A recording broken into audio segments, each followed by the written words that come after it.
രാവിലെ തന്നെ ഭയങ്കര അധ്വാനത്തിനാണല്ലോ. റിസ്ക് പിടിച്ച പണിയാണല്ലോ രാവിലെ തന്നെ. നാളികേരം പൊളിക്കാനൊക്കെ നല്ല ഇഷ്ടമാണ്. നാളികേരം പൊളിക്കുക. ഇങ്ങനത്തെ പണിയാ കൂടുതൽ ഇഷ്ടം? പഠിക്കണതോ? പഠിക്കുന്നത് ഇഷ്ടമല്ലേ? ഇത് പിന്നെ അമ്മയ്ക്ക് സഹായിച്ചു കൊടുക്കാൻ.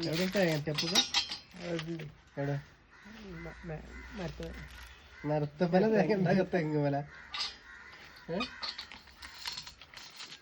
എവിടുന്ന കിട്ടിയ പറഞ്ഞു കൊടുക്ക്. ആരതാ? തറവാട്ടത്തല്ലേ? ഇത് കഴിഞ്ഞിട്ട് എന്താ പണി? പച്ചക്കറി ഉണ്ടാക്കണ്ടേ? അപ്പൊ ഞങ്ങള് വൈകുന്നേരം വേറെ വിശേഷമായിട്ട് വരാം. എപ്പോസേ